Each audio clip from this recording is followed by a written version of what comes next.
Hey, what's going on, VC? Sean here. Welcome back to the Music Corner. Move that back. There we go. That's better. This video, I'm just gonna cover some vinyl cleaning products and storage solutions. I'm not gonna do a demonstration of cleaning because there's a million videos out there, and I don't do anything different than what you'll see in a lot of those videos. Like, I can talk about what I do. There's just really no point in me showing because, like I said, there's a ton of them. It's a touchy subject for some people. Theirs is better than yours, and this, and so feel free to find what works best for you. Sorry about it. Just a little water there. I actually moved this bag in when I pushed it too far back. All right. So, like I said, cleaning products, storage. Basically storage. I'm going to show you the sleeves I basically use. No matter what, I don't keep any record in those cheap paper sleeves. I love it if I get a polyline sleeve or something like that. It's great, but it does happen. I mean, nothing. I hate spending good money on a record, especially like some of these reissues, and it's like, man, all right, price went up, this and that, and then they just give you literally the most generic sleeve in the world. It's like, prices are going up, I get it. But man, if I could at least just get a semi-good, inner sleeve, it'd be great, yeah, for a polyline sleeve. Now, granted, if you get a printed, inner sleeve, extra artwork, this, that, that's a different story. But just those cheap, plain white ones, hate it. So, like I said, cleaning products, storage. So, the things I'm going to show you first, this was kind of the first little cleaning kit when I got back into vinyl or whatever. So, I bought the vinyl style kit.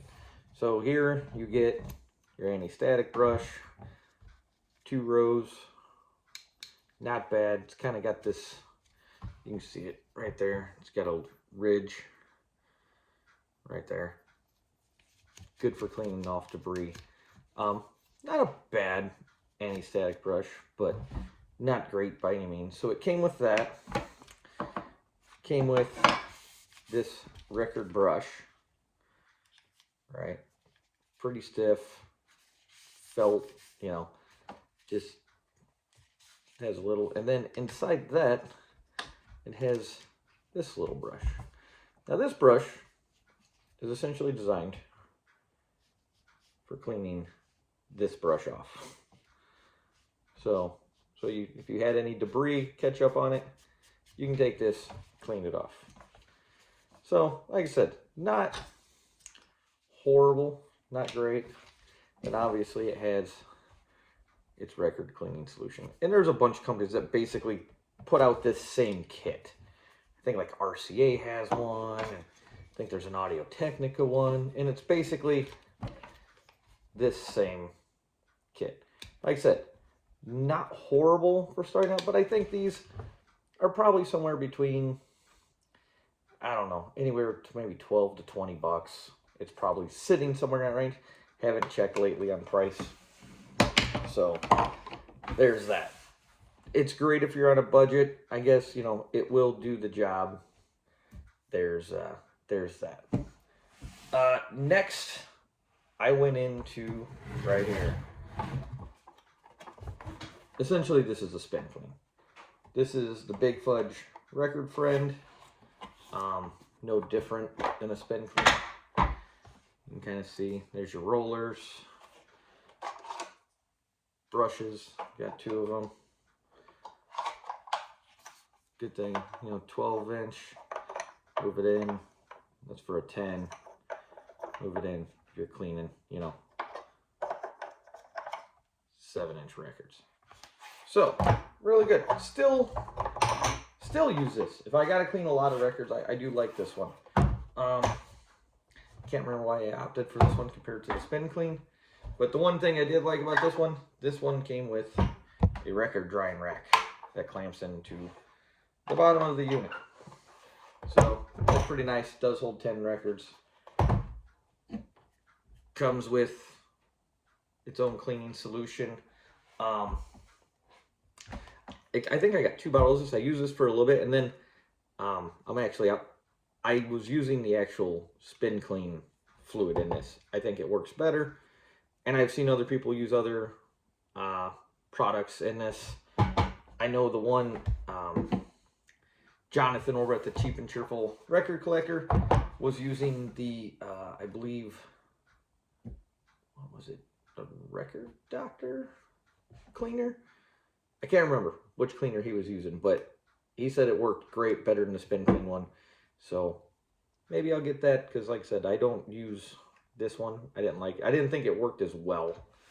So like I said, basically using a Spin Clean. So that was some of the things I got kind of earlier on. I think another good thing to have right here, let's show you this. You might be able to pick up the name on it. It's K-A-I-U. It's right here with the little logo. So there's a mirror. Fun, right? You see that? This is Stylus cleaning gel. So compared to, you know, some of the other companies, this one was a little cheaper, does the exact same trick. Now this one does not come with the magnifying glass, hence that's what you get the mirror for. Really like it. I mean, it does great. You can notice a difference. I tend to use it, if I haven't listened to records for a little while, I'll always definitely use it, but if I'm listening kind of like a day of just spinning, maybe every couple records. Some guys will say, hey, they flip it. They use it every time they're flipping a record. If I tend to like give even some of my records a quick clean before I listen, if I hadn't listened to it in a while, but Stylus cleaner, definitely enjoy having. Now, some of the other stuff I got that I enjoy to clean with, I've upgraded some things. So this is still in the manual cleaning aspect. Using the Groove Washer. Definitely enjoy this. This is my second bottle of this. I had a small, I think, little 2-ounce bottle. This is a 4-ounce.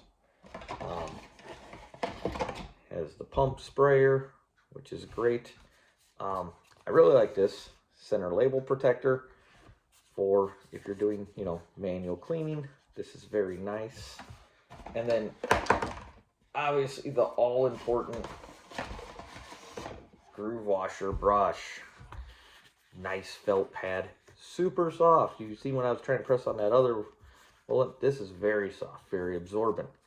The other thing I like about this one is the Velcro pad. Why is it not coming off? There we go. Very sticky Velcro pad, right? I love that about this. Good, solid one. This is the Turntable Lab edition. Wood handle, very nice Velcro. As you've seen, I was struggling to get this off. I love this thing. This thing is great.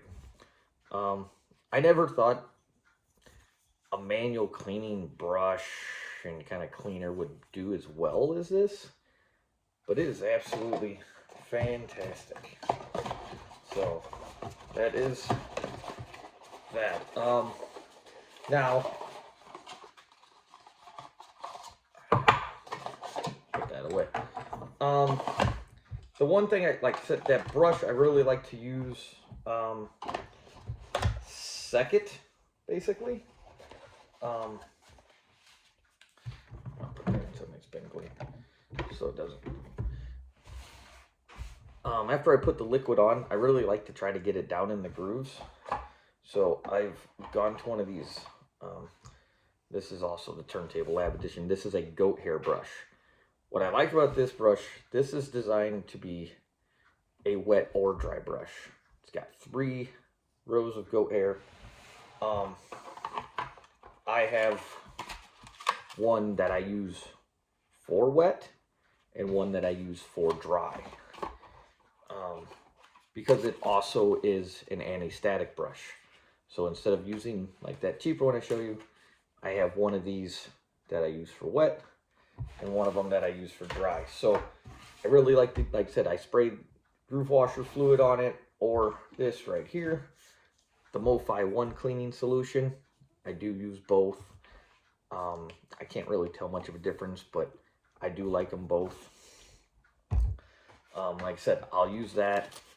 Take this brush, really work it into the grooves, kind of back, you know, smearing that around. And then while it's still damp, then using the groove washer brush to just kind of mop up any excess fluid and use it as to kind of dry it out. And then, like I said, I will use that drying rack from my record friend, aka Spin Clean, and let them dry the rest of the way. So that is what I kind of do. Like I said, not actually cleaning. There's so many people that have videos on that. So that's that. And with storage, I tend to go with like a 3mm sleeve, outer sleeve. These ones might be the Big Fudge ones. I'm not 100% sure. I've used a couple different brands. I mean, it's not completely clear. Like the Blake sleeves are really, really clear, but the Blake sleeves are also only 2mm. They fit a lot tighter. I've split a bunch of seams on the Blakes, the side seams, which sucks because I love those sleeves. But the problem is you get a little bit thicker of a record and it just doesn't fit. Now, unless you go to the Blake sleeves designed for double albums, which are a little bigger, and it kind of gives you that Blake look, but I think I'm closer to this size. But that's what I have. And then my inners, once again, I used a couple of different. These are the Hudson Hi-Fi MoFi style sleeve. You know, got the rice paper back, great anti-static, archival quality sleeves. Now I've used, I think, some of the Invest in Vinyl, one of the other ones, just like this. And I also, when I first started collecting, was using the Disc Keeper 2.0, which is basically this sleeve minus the rice paper backing, maybe a little bit thicker. I liked those as well. Now they do have, I think, a Disc Keeper 3.0. It's similar to this, or the MoFi. The MoFi I know is about $20, give or take. You get 50. These Hudson Hi-Fis, even though you will have a couple that might not fit because they'll be a little tighter on certain records for some reason. You know, quality's probably not there as much of quality control on sizing. But I tend to get about 100 pack of these for around the price of a MoFi. So double the amount of sleeves for less money. Now, I did that especially when I was like switching stuff over and I had, you know, earlier not good sleeves and stuff. So more bang for my buck was good for me at that time. All right, VC, that's pretty much it on that. Like I said, just touching base on some products. I do not own a record cleaning machine with a vacuum pump on it or anything. I don't have any of that. Would be nice, but you know, using the groove washer and like the Spin Clean, that works good enough for me. If I had the extra money for one of those, I'd probably get it, but for now, this works, and I would rather take that money and just buy more records. You know, that's what I would rather get. $400 record machine, get you a decent amount of records. So, till next time, VC, keep spinning.